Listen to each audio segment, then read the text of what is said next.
जय श्री कृष्ण। नमस्कार। श्रीमद् भगवद गीता के अध्ययन की श्रृंखला में छठे अध्याय ध्यान योग आत्मसंयम योग के आज के सत्र में सभी साध्यायियों का स्वागत एवं अभिवादन। ओमकार के नाद के साथ प्रार्थना करेंगे।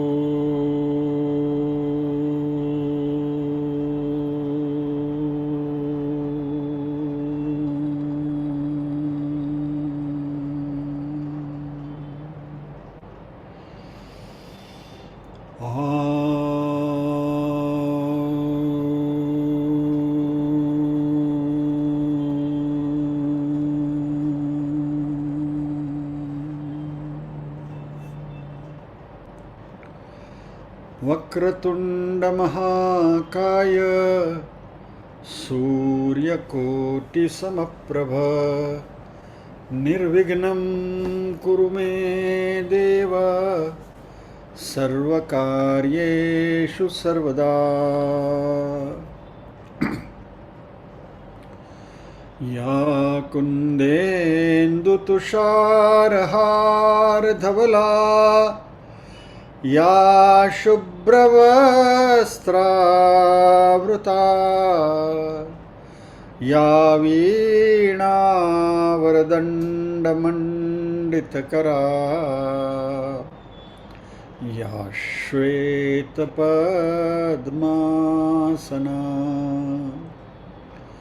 या ब्रह्माच्युतशङ्करप्रभृतिभिर्देवैः सदा वन्दिता सा मां पातु सरस्वती भगवती निःशेषजाड्यापहा।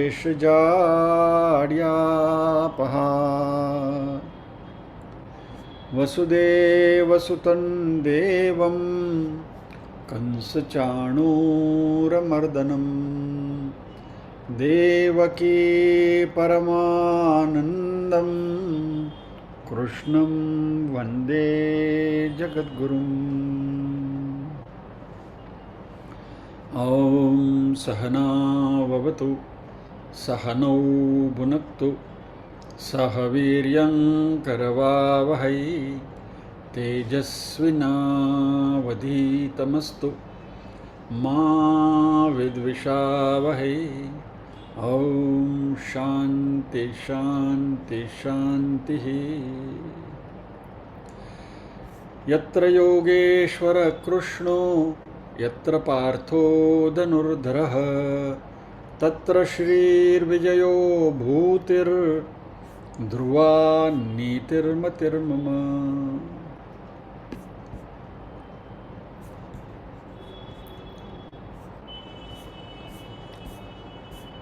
नीरूबेन से अनुरोध करेंगे छठे अध्याय का 1 से 17वें श्लोक का पारायण करेंगे। नीरूबेन 1 मिनट में आपको अनम्यूट करता हूँ और डिस्प्ले भी करता हूँ।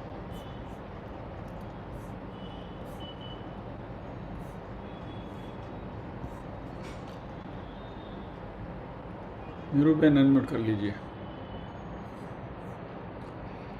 1 से 17वां श्लोक। ओम श्री परमात्मने नमः। अथ षष्ठोऽध्यायः।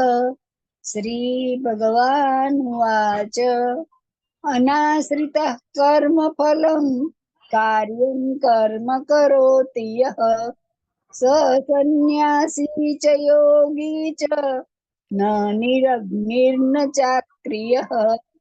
यं सन्न्यासमिति प्राहुः योगं तं विद्धि पाण्डव। न ह्यसन्न्यस्तसङ्कल्पो योगी भवति कश्चन।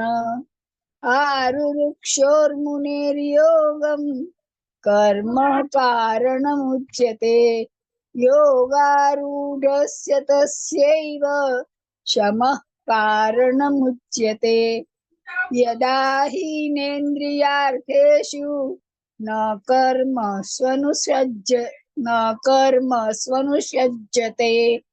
सर्वसङ्कल्पसन्न्यासी योगारूढस्तदोच्यते उद्धरेदात्मनात्मानं नात्मानमवसादयेत् आत्मैव ह्यात्मनो बन्धुरात्मैव रिपुरात्मनः बन्धुरात्मात्मनस्तस्य येनात्मैवात्मना जितः अनात्मनस्तु शत्रुत्वे वर्तेतात्मैव शत्रुवत् जितात्मनः प्रशान्तस्य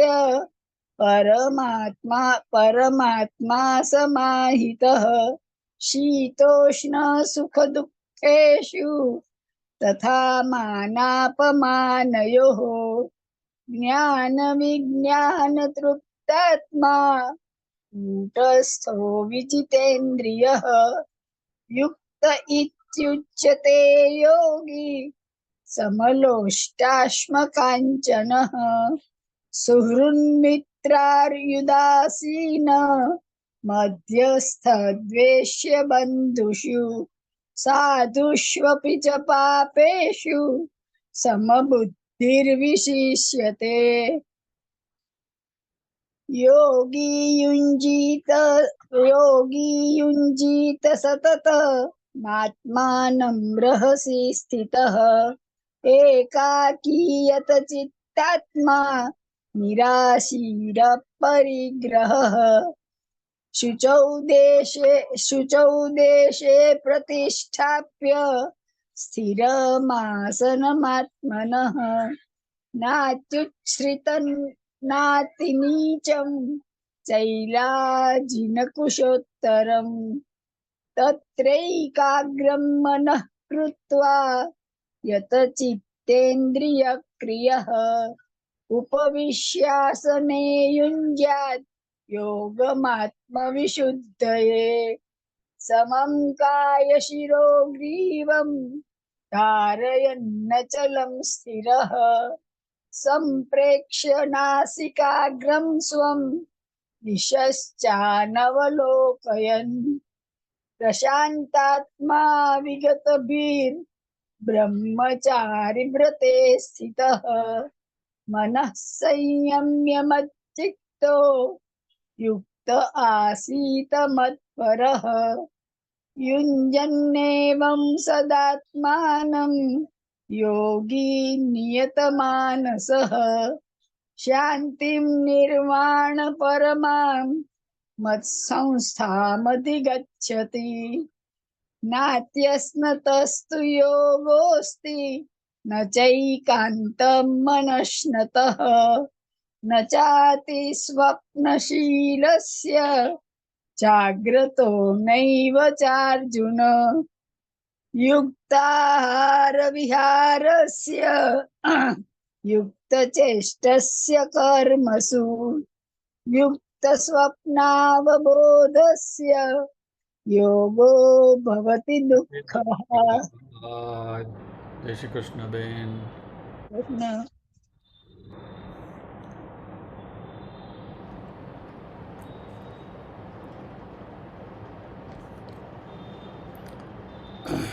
युक्ताहार विहारस्य युक्तचेष्टस्य कर्मसु युक्तस्वप्नावबोधस्य योगो भवति दुःखः।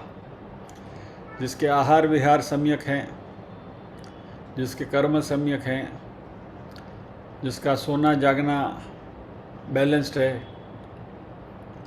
उसके लिए योग दुख हारक बनता है, उसके दुखों का नाश करने वाला बनता है, तो दुखों को दूर करने वाला बनता है, यानी कि योग उनके लिए सुखदायक होता है। अभी 6ठे अध्याय में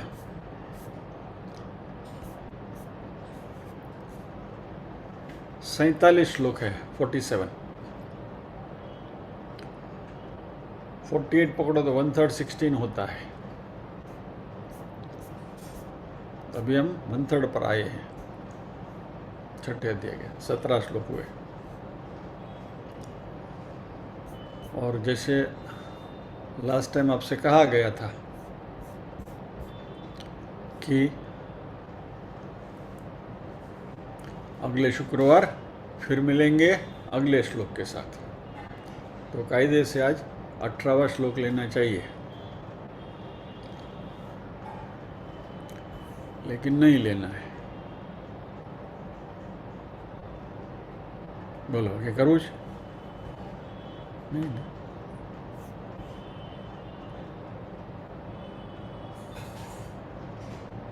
थोड़े थक गए हैं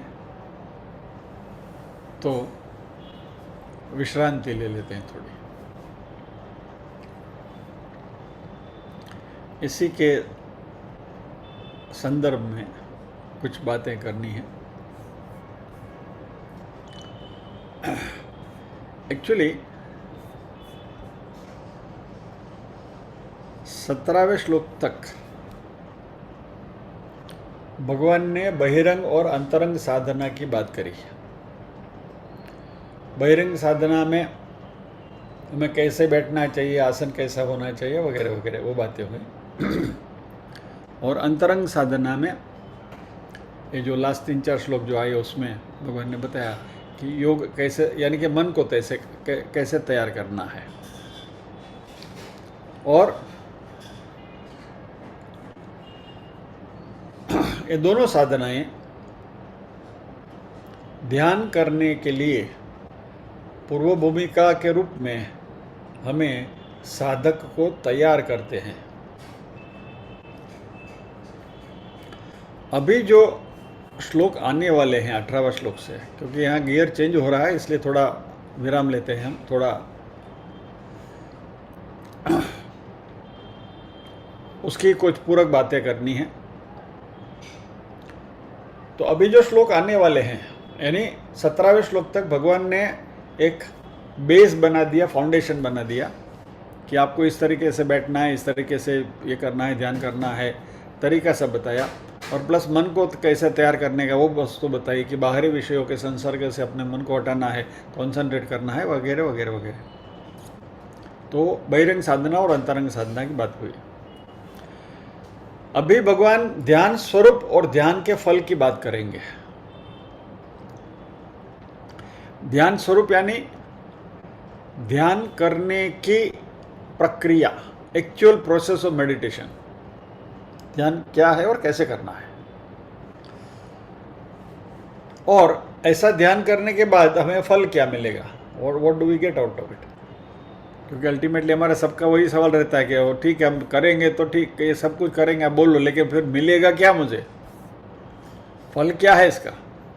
तो भगवान इसकी भी बात करने वाले हैं।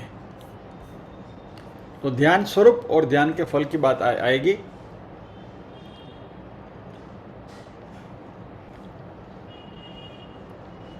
अभी यहाँ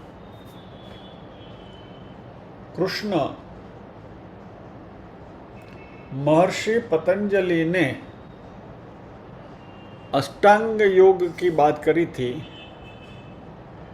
उसी को अपने ढंग से दोहरा रहे हैं, वही बात अपने हिसाब से कर रहे हैं। वही पतंजलि तो हमें मालूम है बहुत बड़े ऋषि हो गए।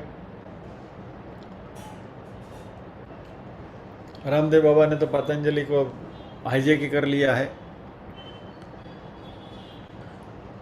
लेकिन पतंजलि ने ध्यान के विषय में बहुत कुछ आयाम हमें दिए हैं। और यह जो ध्यान करने की पूरी सिस्टम, पूरी व्यवस्था उन्होंने बताई, वह हमारे व्यक्तित्व के साथ घुल मिलकर हमें एक अच्छा साधक बना सकती हैं।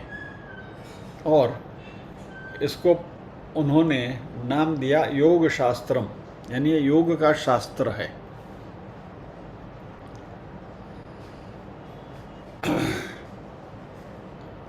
अभी ये पतंजलि का योग शास्त्र है, उसके दो विभाग हैं। एक विभाग में ध्यान की प्रक्रिया, ध्यान परसे की बात कर रहे हैं, और दूसरे हिस्से में योग की फिलोसॉफी बता रहे हैं, जिसको उन्होंने योग दर्शनम कहा।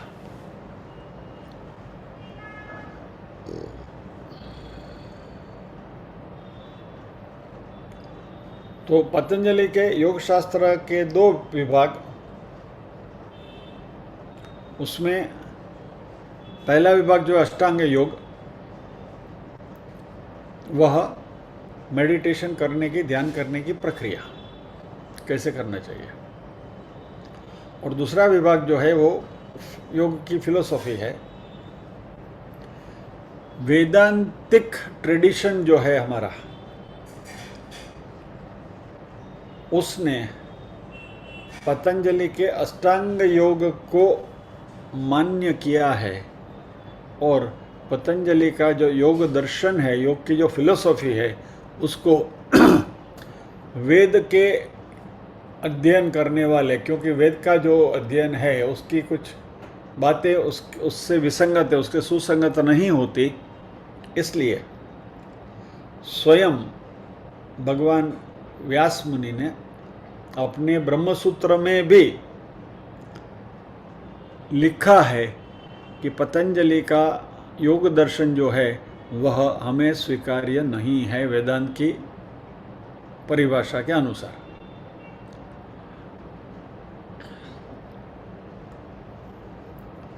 लेकिन ये पतंजलि की फिलोसॉफी को यदि हमने स्वीकार नहीं किया वेदांत की धारा ने, लेकिन ध्यान करने की जो प्रैक्टिकल प्रक्रिया है, प्रैक्टिकल पार्ट जो है, और वो जो तैयारी की जो बातें करी है उन्होंने, ये सारी बातें हमारे ऋषियों ने उसको स्वीकारा है। और व्यास जी ने ब्रह्मसूत्र में, और फिर बाद में शंकराचार्य जी ने भी कहा है कि हम पतंजलि का योग अभ्यास जो है, योग की प्रैक्टिस जो है, अष्टांग योग जो है, उसको हम अपना लेते हैं एज इट इज़। लेकिन पतंजलि की योग की जो फिलोसॉफी है, योग शास्त्र जो है उनका फिलोसॉफी, योग दर्शनम जो उसको कहते हैं, उसको हम स्वीकार नहीं करते।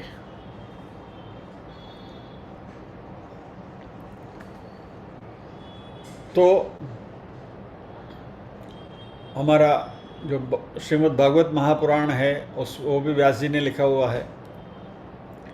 ये भगवत गीता भी वैसे तो कृष्ण ने अर्जुन को बताई, ये गीता व्यास जी ने अपनी मनस पटल पर झेली और उन्होंने उसको लिपिबद्ध किया, बराबर, और हमारे सामने गीता रखी।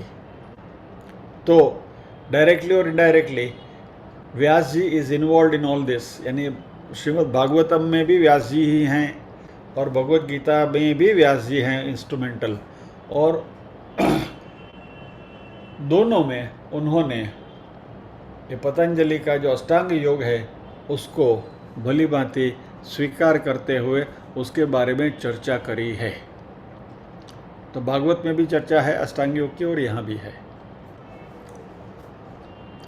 क्योंकि ये बहुत उपयोगी प्रक्रिया है। और ये अष्टांग योग के बारे में हमें कुछ चर्चा करनी है आगे बढ़ने से पहले,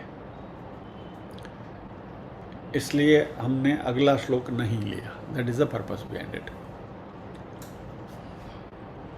अष्टांग योग यानी 8 चरण, अष्ट अंग, अंग यानी लिम्ब, हमारे अंग उपांग जो कहते हैं वैसे स्टेप और स्टेजेस, यानी हमारी पूरी पर्सनालिटी को इंटीग्रेट करने के लिए जो एक पूरा तंत्र बनाया गया वह अष्टांग योग है।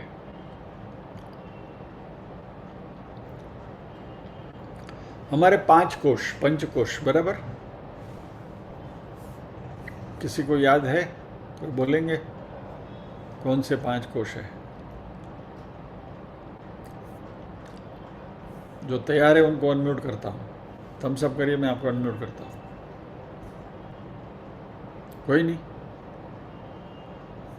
त्रिनेति में अनम्यूट करो। अन्नमय कोश, प्राणमय कोश, मनोमय कोश, विज्ञानमय कोश, આનંદમય કોષ। આનંદમય કોશ, અચ્છા, કોષ નથી, કોષ છે। કોશ, હા, સસલું નથી, અહીંયા શામરૂખ છે। ઓકે, જય શ્રી કૃષ્ણ। अन्नमय कोश, प्राणमय कोश, मनोमय कोश, विज्ञानमय कोश અને आनंदमय कोश। बराबर, ये 5 कोश हमारा पंचकोश से हमारा शरीर बना हुआ है। और ये जो पतंजलि का ये जो अष्टांग योग है, ये 5 कोशों को अलग अलग तरीके से स्पर्श करता है। यानी अन्नमय और प्राणमय कोश जो है वह हमारा स्थूल शरीर जो हमें दिखता है, जो हमारी पर्सनालिटी है, वह व्यक्तित्व जो है उसको स्पर्श करता है। और फिर बाद में हमारा जो अंतःकरण है, मन है, बुद्धि है वगैरह, तो मनोमय कोश और विज्ञानमय कोश वो उसका ये करता है। और फिर बाद में आनंदमय कोश जो है वह हमारा जीवात्मा। तो पूरा इंटीग्रेशन इसमें होता है और शंकराचार्य ने जी भी इसकी पुष्टि करी है। अभी अष्टांग योग के जो 8 अंग है उसका,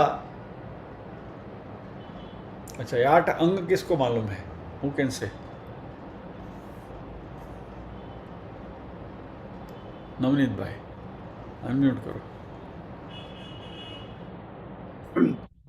यम, नियम, आसन, प्राणायाम, प्रत्याहार, ध्यान, धारणा, ध्यान, समाधि।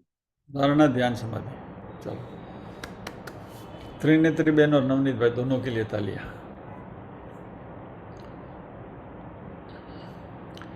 यम, नियम, आसन, प्राणायाम, प्रत्याहार, धारणा, ध्यान, समाधि। बराबर। तो पहला जो है वो यम है, दूसरा जो है नियम है। ये 2 बातें जो है यम और नियम की, ये हमारी बहिरंग साधना है। यानी हमें कैसे अपने आप को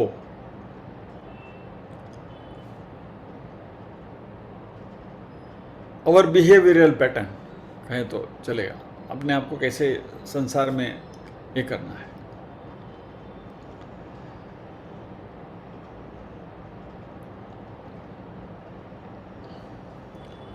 हमारी जीवन शैली जो है वह कुछ हद तक हमारी मानसिकता भी प्रदर्शित करती है। और मान लीजिए उदाहरण के तौर पर कि हमें बात बात में रिएक्ट करने की आदत है। हमारे सौराष्ट्र में बहुत प्रचलित है ये फ्रेज, अब कुछ भी बात करो ना होए,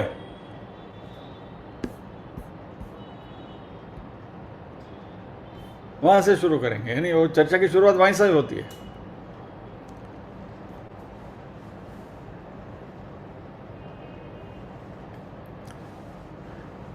नवनीत भाई अठवाडिये गाम जेवा न होय, अरे भाई गया था तो न होय।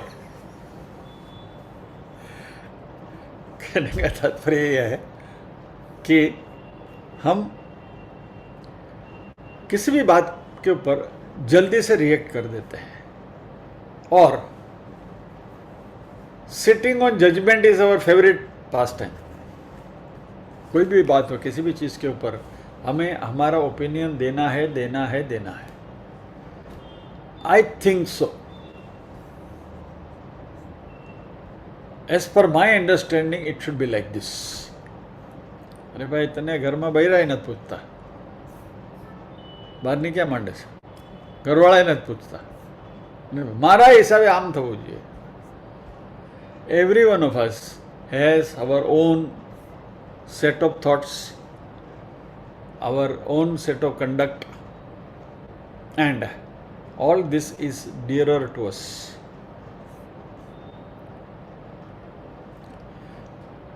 देखिए, हम यहाँ मान लीजिए कि बात जो भी करते हैं यहाँ, राइट, वेदांत की बात करते हैं. वेदांत यानी उपनिषद का निचोड़. उपनिषद है वेदों का निचोड़. सो वेदों का निचोड़ उपनिषद, उपनिषद का निचोड़ वेदांत, भगवत गीता, और ये विवेक चूड़ामणि का भी जो अध्ययन हम कर रहे हैं, ये सब वेदों का ही निचोड़ है, वेदांत है, उपनिषदों का ही सार है. फिर भी हमारे में जो मत मतांतर है संप्रदायों के, बराबर, मान लीजिए कि स्वामीनारायण संप्रदाय है, या तो पुष्टि मार्ग है, या तो एक्स है, वाई है, जेड है, सबके सब सनातन के ही फॉलोअर हैं, वेदों के ही फॉलोअर हैं. चलो सनातन शब्द का भी हम प्रयोग नहीं करेंगे, अभी आजकल लोगों को उससे सूग है. वेदों का फॉलोअर है, सब वेदों को फॉलो करते, सभी को बोला हाँ वी फॉलो द वेद, हमारा जो बेस जो है वो हमारा वेद है. क्योंकि वेद को नकार नहीं सकते, because that is the oldest text of the Mankind. तो सबको चाहिए कि भाई हमारा इतिहास इतना पुराना है, यू नो, ऋग्वेद से लेकर सबसे पुराना ग्रंथ जो है इस सृष्टि में ऋग्वेद है. तो ऋग्वेद तो सबको चाहिए, nobody wants to deny it. तो सबको अपना बेस ऋग्वेद तक ले जाना है. लेकिन हमारी मान्यता ऐसी है, वी बिलीव लाइक दिस. तो कहने का तात्पर्य क्या है कि हमारी अपनी मेंटल मेकअप सबकी अलग अलग है. वी टेंड टू रिएक्ट, और हमारे अपने पूर्वग्रह इतने हैं कि छोटे छोटे पूर्वग्रहों के लिए हम बड़ी चीज़ों को नज़रअंदाज कर देते हैं. और उसके लिए एक बहुत फेमस इंग्लिश फ्रेज मैं हमेशा यूज़ करता रहता हूँ, don't throw away baby with the bath water. बच्चे को नहलाकर वो साबुन का पानी है वो आपको फेंकना है, लेकिन वो टब के साबुन के पानी के साथ बच्चे को भी नहीं फेंकना है. तो जो बच्चा है वो हमारा सनातन विचारधारा है, और साबुन का पानी जो है संप्रदाय है. तो संप्रदाय को आप नज़रअंदाज करो चलेगा, लेकिन बच्चा जो है that is a core concept जो है वेदों का, सनातन का, उसको नज़रअंदाज मत करिए. तो संप्रदाय के लिए मेन चीज़ को मत भूलिए, या तो ठुकराइए या तो उससे अलग मत हो जाइए.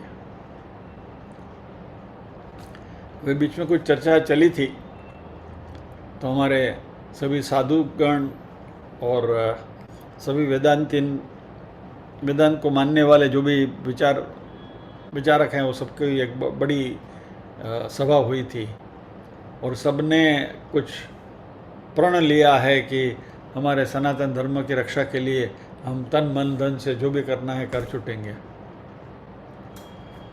उस परिप्रेक्ष्य में एक बात हमारे रमेश भाई ओझा ने जो करी थी मुझे बहुत अच्छी लगी. आई लाइक्ड इट, और वो कंसेप्ट मुझे बहुत अच्छा लगा. उन्होंने कहा कि गंगा जी के तट पर आप जाओगे तो गंगा बह रही है, और अलग अलग प्रकार के वहाँ घाट बने हुए हैं, बराबर. हरिद्वार में जाओ तो अलग अलग प्रकार के घाट है, काशी में जाओ तो भी वहाँ भी घाट है, मणिकर्णिका घाट है, वगैरह वगैरह. गंगा के तट पर अलग अलग घाट हैं. वो सारे घाट गंगा के तट पर बने हुए हैं, और घाट का अस्तित्व गंगा की वजह से, क्योंकि वहाँ से गंगा बह रही है इसलिए वो घाट वहाँ बनाए गए हैं, न कि वो घाट वहाँ है इसलिए गंगा वहाँ से बह रही है. तो जो संप्रदाय हमारे जो हैं वो सारे इस घाट की तरह है, और हमारा जो सनातन विचारधारा का जो प्रवाह है, सनातन विचारधारा का प्रवाह, वो गंगा की तरह बह रहा है. तो उसके किनारे सब संप्रदाय पनपे हैं, तो सबने अपनी अपनी कन्वीनियंस के हिसाब से छोटे बड़े घाट बना के रखे, फाइन, उस घाट में आप रहो, गंगा में स्नान करो, सब कुछ करो, अपने रीति रिवाज का पालन करो। लेकिन यदि कोई ऐसा कहने की चेष्टा करे कि क्योंकि मेरा घाट यहां है इसलिए गंगा का अस्तित्व है, तो रमेश भाई कहते हैं कि उसको ये गलती सुधारनी पड़ेगी। जो भी संप्रदाय है वह गंगा के घाट पर है, सनातन संस्कृति के घाट पर है, अपनी अपनी विचारधारा के हिसाब से आप चलो, लेकिन मेरी विचारधारा ही सत्य है, बाकी सब असत्य है, ये कहना मिथ्या है। कहने का यानी ये इस बात पर हम इसलिए आए कि यदि हम हाईली रिएक्ट करने वाले हैं, if you are highly judgemental person, कोई भी चीज़ के ऊपर हम अपना मत प्रदर्शित करने बैठ गए, तो हमारा मन जो है ना वो हमेशा उत्पात में ज रहे, because you keep on judging things, हमेशा you keep on reacting to the things. आप कहीं भी किसी भी बात के ऊपर आप अपना मत प्रदर्शित करते हुए बैठेंगे और कहीं कोई अलग विचारधारा आ गई तो बात आपका अहंकार आ गया बीच में। इससे नुकसान सनातनी विचारधारा को नहीं है, गंगा को कोई नुकसान नहीं है। आपको अपना घाट स्वच्छ रखना है तो आपके लिए अच्छा है, आप अपना ही घाट गंदा रखो तो आप ही उसके ऊपर फिसलोगे, इससे गंगा को कोई फर्क नहीं पड़ता। लेकिन ये जो विचारधाराओं का जो क्लेश है वो क्लेश से हमें मुक्त होना है। इसलिए if you are highly reacting person, highly judgemental person, बात बात पर अपना मत प्रदर्शित करने की यदि आपको आदत है तो आप मेडिटेशन में यानी कि ध्यान में शांति से नहीं बैठ पाओगे।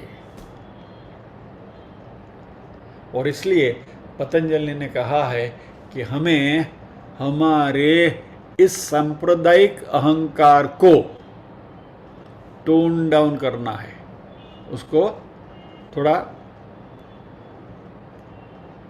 शांत करना है, या तो जो भी कहो आप उसको डिसिप्लिन करना है, शिस्त में लाना है। और हमारी जो लाइफस्टाइल है उस लाइफस्टाइल को हमें सुधारना पड़ेगा।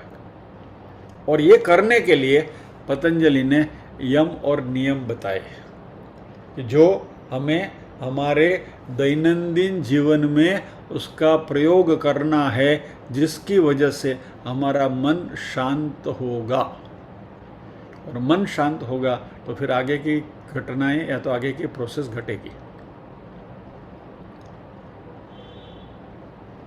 सो बेसिकली यम और नियम जो है वह हमारे मानव जीवन के लिए, अध्यात्म में प्रगति करने के लिए, these are the rules of rather dos and don'ts. ये करना चाहिए, ये नहीं करना चाहिए, यानी विधि और निषेध। विधि यानी डू, निषेध यानी डोंट। इतना करना है, इतना नहीं करना है।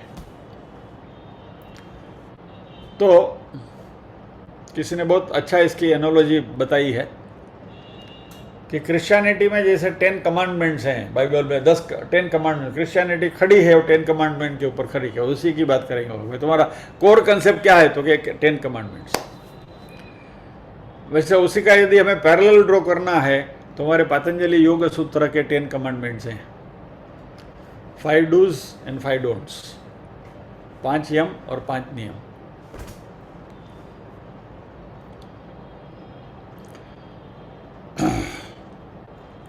पहले 5 डोंट्स की बात कर लेते हैं, निषेध की बात कर लेते हैं। और वो 5 डोंट जो है वो यम है, 5 यम है। ये नहीं करना ऐसा नहीं है, इसको समझना है पहले ये डोंट क्या है। 5 यम है, अहिंसा, सत्य, अस्तेय, ब्रह्मचर्य और अपरिग्रह।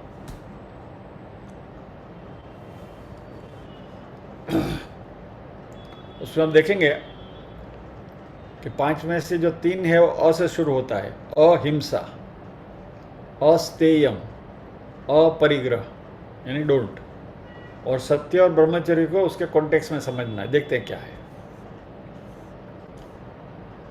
अहिंसा यानी नॉन वायलेंस, ये हम सबको मालूम है, लेकिन उसका सूक्ष्म अर्थ देखें तो किसी भी प्रकार की किसी को भी ईजा नहीं पहुंचाना।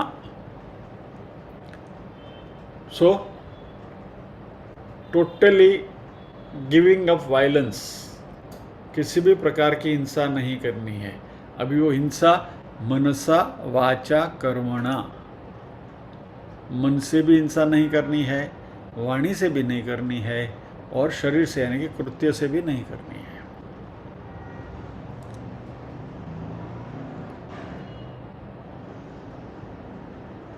क्यों यह अहिंसा जरूरी क्यों है? अब देखिए, सभी धर्मों ने इस अहिंसा की बात अपने अपने ढंग से करी है, including Islam. You will be surprised. इस्लाम की जो बेसिक कोर फिलोसॉफी है उसमें वहाँ भी ये अहिंसा की बात इस तरीके से उन्होंने करी है, लेकिन मोहम्मद ने अपनी सत्ता बनाने के लिए ये हिंसा का सहारा लिया और उसने हिंसा को जस्टिफाई किया। And because he wanted people with him to spread his साम्राज्य, बोलो जो भी विचारधारा को स्प्रेड करने के लिए, इसलिए मोहम्मद ने हिंसा का सहारा लिया। और आज पूरी जो मुस्लिम बिरादरी जो है वह हिंसा की आग में अपने आप को उन्होंने झोंक दिया है, शारीरिक, मानसिक और व्हाटएवर। लेकिन सभी धर्म आप देखेंगे तो उसमें अहिंसा का प्राधान्य है। क्रिश्चियनिटी की बात करें तो क्रिश्चियनिटी का एक बहुत फेमस सेंटेंस है, do unto others as you want others to do unto you. बराबर, आप दूसरे से जैसी बिहेवियर की अपेक्षा करते हैं वैसा बिहेवियर आपको वैसा व्यवहार आपको दूसरे से करना है। क्या है? अहिंसा ही है ना।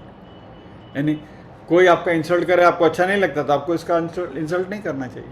कोई आपके ऊपर क्रोध करे, आपको यदि अच्छा नहीं लगता है तो आपको किसी के ऊपर क्रोध नहीं करना चाहिए। बराबर, कोई आपकी ईर्ष्या करे, ऐसे यदि आपको अच्छा नहीं लगता है तो आपको किसी की ईर्ष्या नहीं करनी चाहिए। तो सारी बातें जो हैं वह बेसिक कंसेप्ट ऑफ अहिंसा का ही है। अच्छा, जैन धर्म तो अहिंसा के बलबूते पे ही खड़ा है। वो तो अहिंसा को इतनी हद तक लेकर गए कि नीचे चूंटी दिखती है तो भी उसको नहीं मारना है, वहां तक अहिंसा को लेकर गए। बहुत जीणु कहीं तो जैन धर्म है।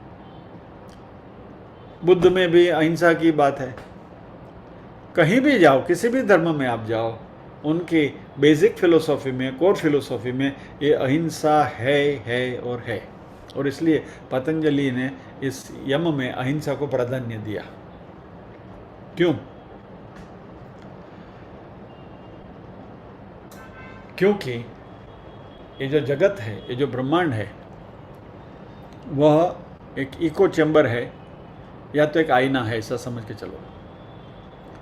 इको चैम्बर यानी आप माथेरान, महाबलेश्वर जाते हो इको पॉइंट पर, तो जाकर आप जो बोलते हैं तो वो वापस इको होकर आपको ही सुनाई देता है।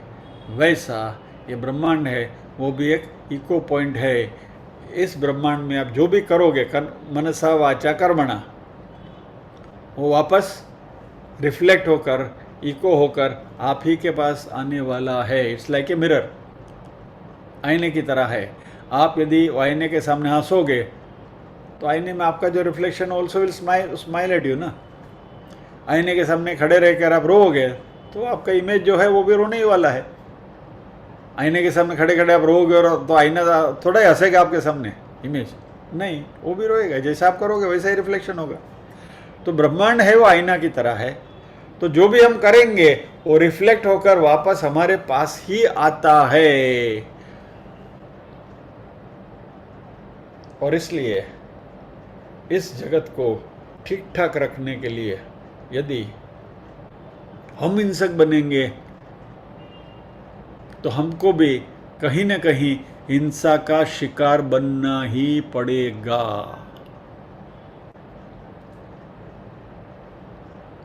तो मनसा वाचा कर्मणा, किसी भी प्रकार की हिंसा नहीं करनी है। Newton's third law of motion, action and reaction are equal, opposite and simultaneous. बराबर।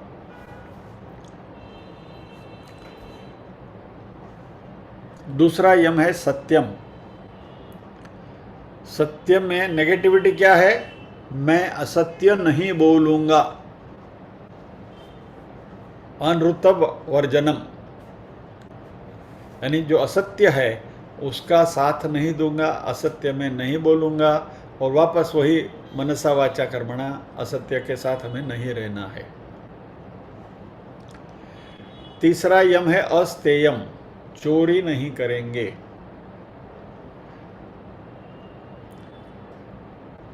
चोरी नहीं करेंगे क्या? किसी की जेब में से हम जेब कतरे नहीं बनेंगे, ऐसी बात करते हैं हम वैसे भी जेब कतरे तो है नहीं, किसी की जेब काटने तो जाते नहीं हम। लेकिन जो हमारा नहीं है उसे हड़प लेने की कोशिश करेंगे तो इट टेंटेमेंट्स टू स्टीलिंग ओनली, चोरी ही है एक प्रकार की, बराबर। Any unfair dealing is stealing.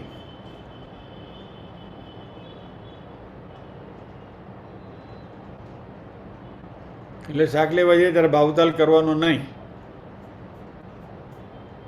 Bargaining. अभी वो इट्स ए डिफरेंट साइंस है, बिकॉज वो लोग भी वो समझते हैं। उनके भी दो प्रकार के व्यवहार होते हैं। एक सिंपल बात बताता हूँ। एक बार अरे जी क्या कर रहे हैं? कुछ गड़बड़ हो गया? नहीं, कुछ नहीं, ठीक है, इट्स ओके। हाँ ठीक है, ठीक है, ठीक है। कुछ गलत जगह पर कर्सर चला गया। नहीं, कहाँ था मैं गया? एनी अनफेयर डीलिंग, हाँ सॉरी, याद आया। एक बार श्रीमती जी ने कहा कि पूजा के लिए फूल लेकर आइए, तो मैं फूल वाले से फूल लेने के लिए गया। जो हमेशा जितने की फूल वो लाती है उतना ही मैंने उसको बोला कि वही फूल वाले से कि भैया फूल दे दो। तो उसने मुझे थोड़े फूल दिए, मैं घर लाया। तो बोली कितने का लाए आप फूल?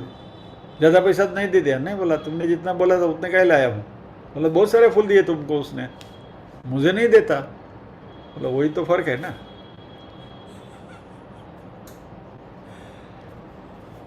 बोला तुमको कैसे दिया? बोला मैंने उसको खाली इतना ही बोला भैया ढंग से देना, घर पे डांट नहीं पड़नी चाहिए। तो वो भी शादीशुदा है ना, उसको भी मालूम है कि घर पे डांट पड़ने ने क्या है। तो बेली पता वजह ने क्या। एनीवे, जोक से पार्ट, कहने का तात्पर्य यह है कि जो हमारा नहीं है उसको जबरदस्ती से अपना करने की जो कोशिश करते हैं वो भी एक प्रकार की चोरी ही है। और कई प्रकार की चोरियां होती है। साहित्य की चोरी होती है, बराबर। एक नाम आपने के शायद सुना होगा, मुझे याद नहीं, ये रियल लाइफ स्टोरी है, ऐसा किसी ने मुझे बताया था। I am not very sure, लेकिन आई हर्ड इट।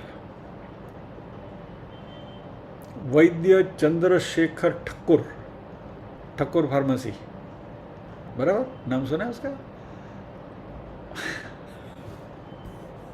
शरद भाई को मालूम है।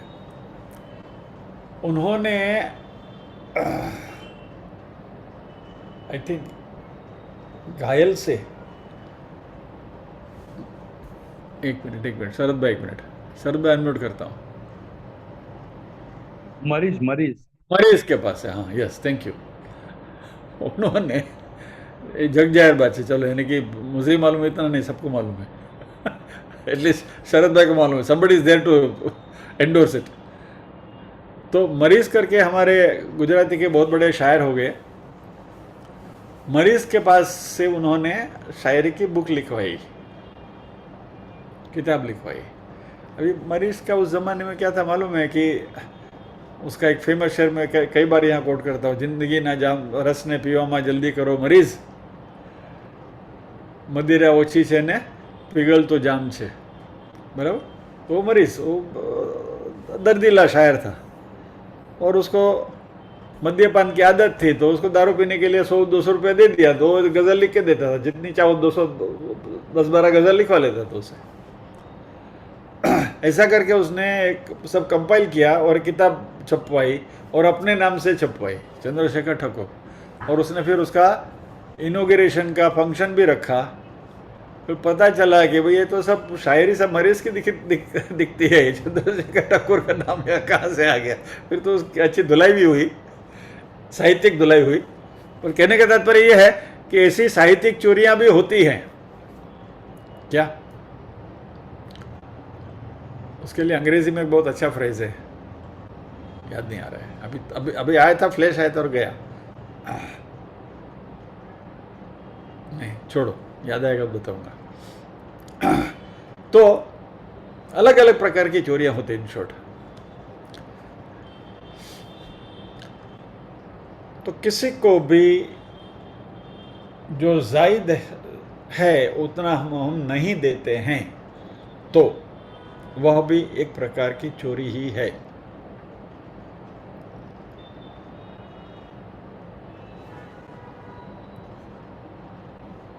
मैं अपने प्रोफेशन में ये बात कहा करता था। कभी कभी ऐसे क्लाइंट मिल जाते हैं ना कि जो बिल्कुल बार्गेन पे अड़े ही हैं और उनको सेटिस्फेक्शन ही नहीं होता है कि जब तक आप उसको उसकी बात न मानो तो।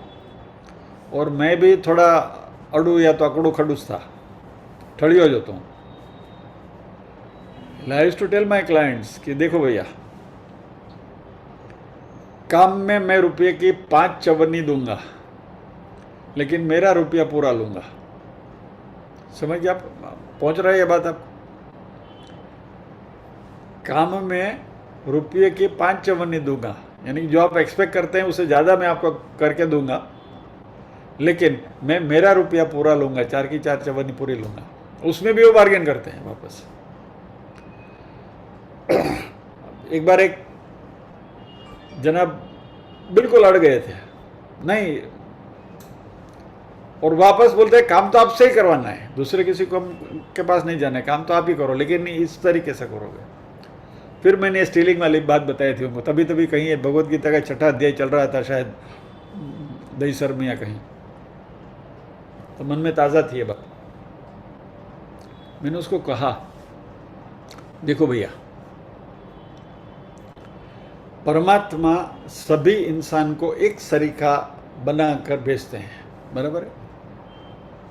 2 आँख 2 कान 2 नाक वगैरह जो भी पूरा हुलिया, आपको भी दिमाग दिया, हमको भी दिमाग, सबको देते हैं।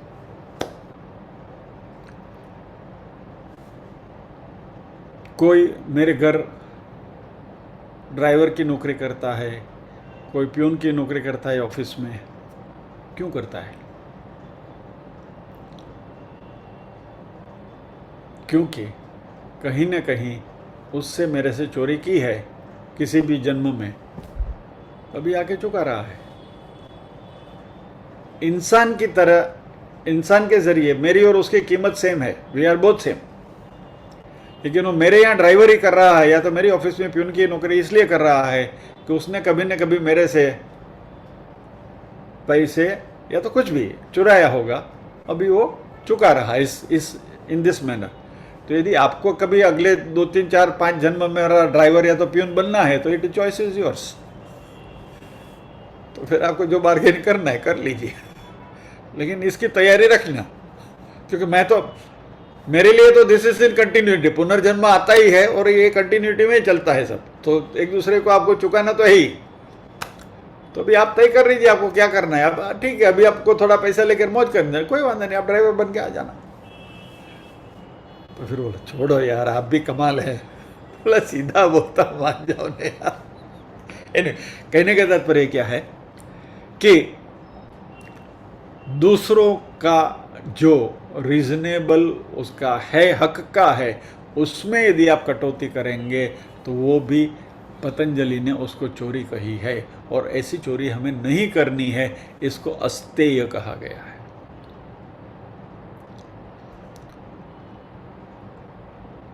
फिर ब्रह्मचर्य,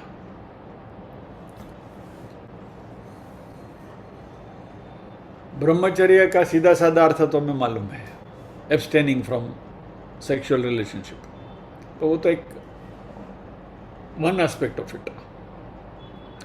अभी यहां जो भी आ रहा है वो मनसा वाचा कर्मणा, बराबर। तो ब्रह्मचर्य का अर्थ हमें कर्मणा तेसो तो मालूम है कि चलो भाई abstain from sexual intercourse, fine.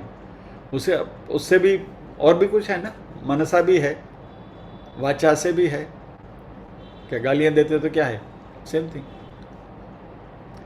मन से भी करते हैं, अलग अलग विचार आते हैं मन में।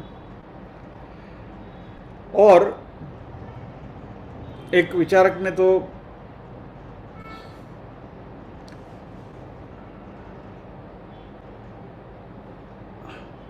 पुरुष महिला के प्रति या तो महिला पुरुष के प्रति अभद्र व्यवहार करे, इनएप्रोप्रिएट, अभद्र यानी I am not talking in A negative sense, inappropriate, गलत तरीके का व्यवहार करे, तो वो भी ब्रह्मचर्य का पालन नहीं है। यानी मुझे महिला को सम्मान देना चाहिए, बराबर, और मैंने महिला को सम्मान नहीं दिया और मैंने महिला का इंसल्ट किया, बराबर, पर्टिकुलर सिचुएशन में। If I insulted a lady whom I should have given a proper respect, महिला की तरह उनको मैंने रिस्पेक्ट देना चाहिए, नहीं दिया, तो वो भी मेरा ब्रह्मचर्य का पालन नहीं हुआ। इसी तरह महिला ने भी किसी पुरुष को अननेसेसरली हड़काया बिन जरूरत, तो उनका भी ब्रह्मचर्य का पालन नहीं होता है। यानी inappropriate relationship with opposite sex is also ब्रह्मचर्य का टूटना है। तो अहिंसा, सत्य, अस्तेय, ब्रह्मचर्य, 4 चीज हमने देखी। और 5वां है यम में अपरिग्रह। परिग्रह यानी बहुत सारा इकट्ठा करना, अमासिंग द वेल्थ जिसको हम कहते हैं, धन लाओ लाओ लाओ।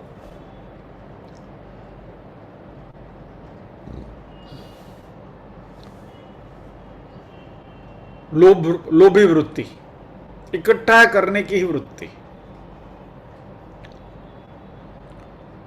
और यदि इस तरीके से ये बनता रहेगा तो समाज में विसंगतता पैदा होगी। और मैं कई बार ये बात करता हूँ कि आप आज से 50 साल पहले की समाज व्यवस्था देखिए, किसी गांव में जाकर आप देखें, बराबर, मैं तो रहा हूँ, गांव की संस्कृति देखी है मैंने। तो गांव का सबसे बड़ा जो नगर सेठ है और गांव का जो सामान्य आदमी है, उनकी जीवन शैली में बहुत ज़्यादा फर्क नहीं होता है। सामान्य नगरजन जो है वो रोटलों ने शाक खाता हुए, तो वहाँ उसके यहाँ दाल भात चारवा ना बने, दाल भात शाक रोटली बनता हुए। लेकिन जीवन शैली सबकी मोरलेस, ज़्यादा उसमें विसंगतता नहीं दिखाई देती थी। लेकिन ये विसंगतता जैसे जैसे दिखने लगी वैसे वैसे समाज में भी प्रॉब्लम्स होने लगे। नक्सलाइट वगैरह जो है वो उसी का ही परिणाम है। क्या छोड़िए, ये हमें मालूम। अपरिग्रह यानी जरूरत से ज़्यादा इकट्ठा करने की वृत्ति। तो ये हमारे 5 नियम है: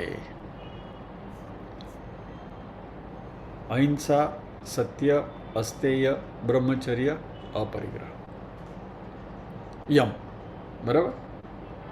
वैसे 5 नियम हैं। अगले शुक्रवार को, हाँ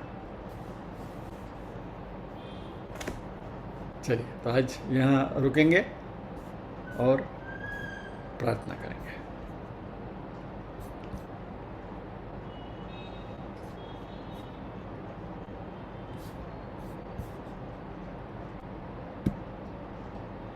हाँ, थैंक यू नवनीत भाई। प्लेगियरिज्म, साहित्य की चोरी को प्लेगियरिज्म कहा जाता है। थैंक यू, धन्यवाद।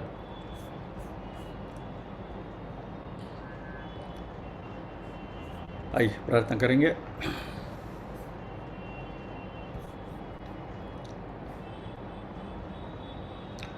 ओम असतो मा सद्गमय तमसो मा ज्योतिर्गमय मृत्योर्मा अमृतंगमय।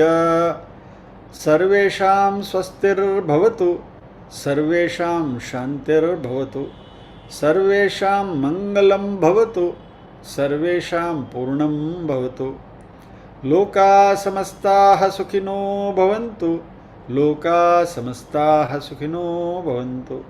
नाहं कर्ता हरिः कर्ता, हरिः कर्ता हि केवलम्। ओम शांति शांति शांति। सभी के हृदय कोल में विराजमान परम कृपालु परमात्मा को वंदन करते हुए आज के सत्र को विराम देते हैं। अगले शुक्रवार फिर मिलेंगे, इसी पतंजलि के अष्टांग योग के चर्चा को आगे बढ़ाएंगे। जय श्री कृष्ण।